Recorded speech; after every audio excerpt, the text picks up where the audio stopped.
attached is the current rates, which were last looked at in July 2003. I drafted a recommended one, but effective January 1, 2012, but that could be changed. And the very last is a comparison to some of our communities we historically measure ourselves against. So I did North Reading, Stoneham, Middleton, Reading, Wakefield, Wilmington, Linfield, and some averages and a recommended amount. The single grave and double grave, literally, double grave is twice as big as a single grave. Right now, it's $250 it cost us, perpetual care, and it's roughly $500 to build it. So that's where the $750 came up, which is lower than the regional average of $886. Excuse me, $886. Excuse me. For the double grave, it's roughly double that. Still lower than the regional average. Opening fee, there's actually an opening fee during the weekday and the weekend to, besides buy it, for the crews to come and open it up, do all what they have to do, and place the casket in there. Again, the regional average is $614 for the weekday and $932 for the weekend. Our crew cost is around $535 on overtime, and I just couldn't see having a higher rate for the weekdays. So I'm recommending $550 for each, which are lower than the regional averages. A cremation, obviously, an urn and a niche is quite less work to do, so the costs are correspondingly less. I'm recommending $200. The Saturday cremation, however, I didn't get the regional averages, but it cost the same $525 to have that crew dig the hole. It's a 4-hour minimum, so I'm recommending $550. And the foundation cost, literally every grave sits on a foundation with metal posts to actually hold it up. And usually if there's like a veteran cemetery, a veteran's plaque, there's another concrete thing that's imprinted in the ground. I'm recommending $75. That's a little bit higher than the regional average. Is that square foot? What's SF? Cost per square foot. SF is square foot. All right, what's the normal foundation? How many square feet is it? 1 by Just 1 by 4, or a 3-foot. So that's really. Usually it's a pedestal and then stone on top. So that's $300 then. Approximately. 1 by 4. That's 4 square feet. Right. So $300. Okay. Opposed to $200. So I looked at the construction cost, perpetual care. Frankly, the budget's been level funded for the cemetery department. Unfortunately, I've had a lot of relatives die over the year in Essex County, Middlesex County, and the cemetery here is actually very well kept up compared to other communities. So I don't really see the need to recommend a lot more money in that operating budget because they do a pretty good job of what they have now. So, The grave fee is purchased at any time before. Right.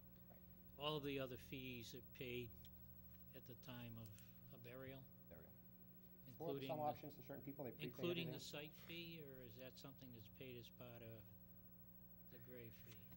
Typically, grave you buy ahead of time, Right. and then everything else usually is around the time the burial occurs. But there are programs through insurance companies where you can actually prepay everything ahead of time. Some relatives, I didn't realize that some of my relatives did that already. Yeah, but we don't accept the money for the. No, we don't accept it, but people can put the money with, prepay it with an insurance company. Right. Or some surety such that when it happens, their family's not burdened with dealing with that. They've already made the decisions about what they want, where they want to go, type of casket, what type of burial, and they prepay it, which, again, I didn't know that till a couple years ago. I guess that's a lot of people do that. In the process of changing your recommended rates, you're projecting that for a period of time? I think we're going to start looking at this on an annual basis with the new finance director. We've been just talking about rates in general, and water rates is the biggest one for the DPW and water department. Cemetery, we have various other street opening fees, but typically water and cemetery are the two biggest besides solid waste, excuse me. So we'll try to look at those on an annual basis, see if we're tracking, covering our cost at a minimum right off the bat, and just tracking with peers. So for the most part, we're still, I think, reasonably priced under our peers, and covering the town's cost to build the expansion. Mr. Delaney? Dick, I just have a question regarding your memo. You said since 1998, the town's constructed 1,016 lots. The cost was $446,000 and change. Right. And what you're proposing is the town, between now and sometime in 2013, is going to construct 360 lots? Correct. And that Lots, graves, it's the same thing. Right. that cost is gonna be $1.7 million? No, that's, there are, boy, that's just for phase two. There's actually, phase 1 through 7. We've completed phase 1, part of phase 3, and partially phase 3, partially phase 2. We haven't done anything on phase 4, 5, 6, and 7. You ever go into Riverside Cemetery, you go in, kind of turn to the right, all that is half its woods, that's the expansion. So that's a total, what you're saying Yeah, there? the 1.7 is 30 Total years, cost of 30 years worth completion. of cost. Oh, okay, all right. Okay, so you don't I read take, it- Currently now, we have appropriated to complete, I think All it's phase 2, and get a little bit done on phase 3. Okay, so when you wrote 1.7 about, is the total cost Total co- okay. now, estimating going forward a certain amount of inflation, Fair. construction costs in the Okay. out years, which, just like water rates, you're farther you get away from today, it's plus or minus. all right, now I understand it better. I just read it the way it was written, and I so thought it's it was... not 360 lots for $1.7 million. That'd be nice graves. That would be, okay, I just want to make sure I, They'd be Oh, the modeled total, 1.7 million is the total cost to build the 4,280 graves. Okay. That's where the 448 came from. Fair enough. that makes a lot more sense, thank you. How many graves was that, I'm sorry? 4,820. It's totally built out.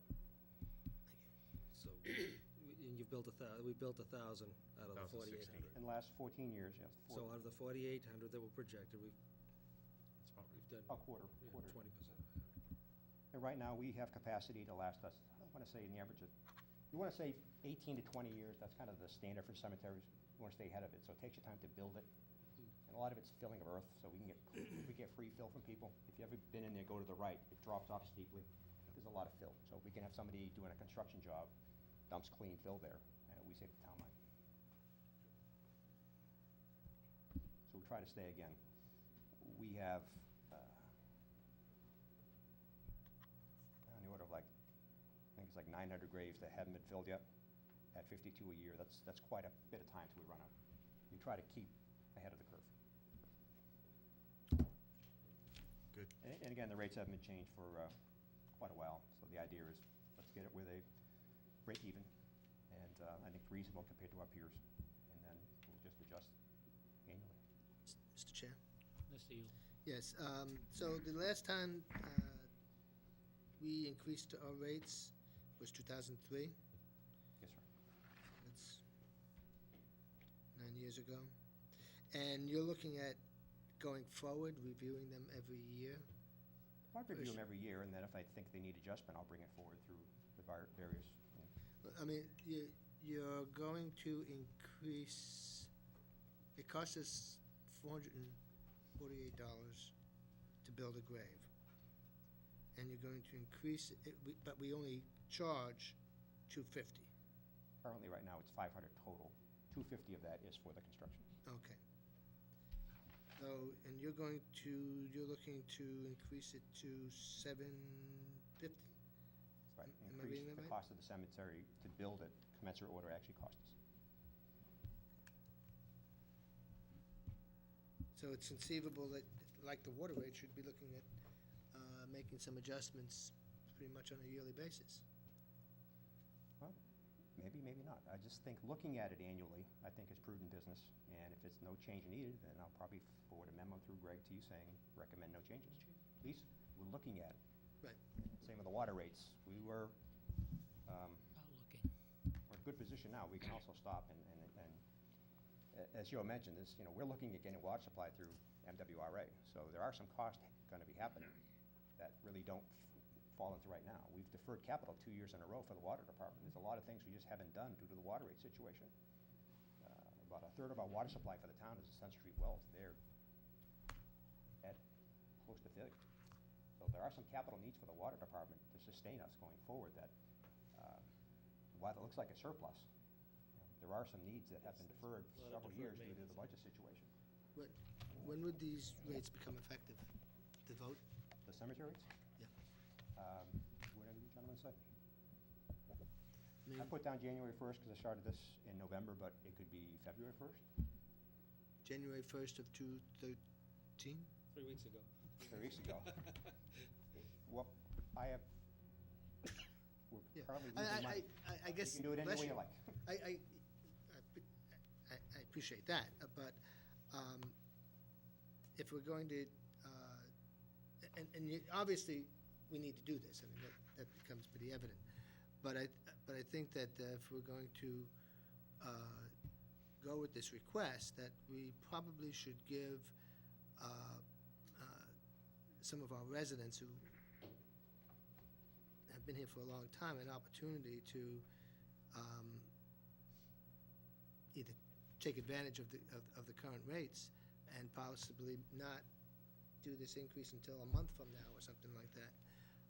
Because, a lot of people don't think about this scenario. So I don't know how the board would feel about that. The last time they increased it, the vote at the end of March and was effective July 1st. You just give people an opportunity to get the word out. And again, I don't know what the increase in the sales were. I mean, if you do 35 a year generally. It'll run on lots. Wasn't like Crazy I Larry's mean, if you want to discount invest in real estate, well, it's a 50% increase. Yeah, it's a big increase. It's an increase, but, And maybe the people that would, Cover actual taking any more costs. land, Right. right? But it's to cover actual costs, it's not like he's doing it to Give me time to buy mine. all sorts of extra money. yeah, but the people cover that actual might need, excuse me, but the people that might need to address this might be people on a fixed income scenario, because it's usually the older people. So I think that we could be a little bit sensitive to that. And, what's today, the 23rd? March 1st. The last time it was July 1st, maybe, July based on a 1st. March vote, so I think, Jeff, Two- they 3 probably were months. thinking, like you were thinking, the prior vote. A 3-month window. I also like to do it on, we're doing the water rates on a fiscal basis.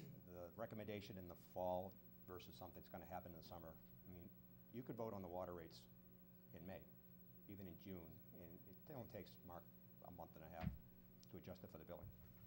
So, it's easy to probably do everything on a fiscal year basis. Mhm. So go to July 1st. There's no harm in that, and gives everybody an opportunity to have a bargain. Buy in early, we'll have to get the grave sale. Buy in early. I don't have a problem with July 1st. Okay, Like I said, I don't think you're gonna have a big run. how's the motion read? I can read it? What you reading? How about that? Mr. Chairman, I move to approve new cemetery fees as proposed by the Department of Public Works. Why don't we put effective July 1st. July 1st? Effective July 1st, 2012. Motion by Mr. Prisco, seconded by Mr. O'Leary. Further discussion? Hopefully not.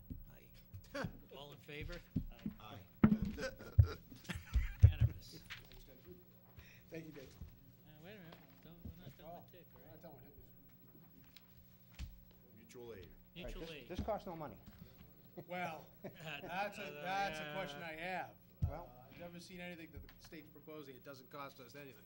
This is, Not yet, not till we use it. Till we approve it. Right. I mean, there's many mutual aid packs, a lot of them public safety. This is the first one, it's a Public Works one. As of today, I think around 35% of all communities have opted in. By opting into this, we basically say we consider somebody asking us for help. We're not obligated in any way. If we do help, typically we send a crew somewhere. We pay for all the expenses for our crews, and reciprocally, if somebody would support us, they would do the same. For example, if we had another storm like we had with a lot of tree damage, we could potentially go to somebody in Western Mass who wasn't affected and say, please, can you help us? Okay. So it's for these surges of things that lead us to have an overload of workload, leads us to get behind on reading meters and other things. So there's no cost obligation for this, other than if we choose to respond to someone else, the cost for the equipment, fuel, lodging, and all that, that's on the town. Conversely, if somebody comes to assist us, it's 100% at their expense. is there nothing in place right now? There's no DPW one, no.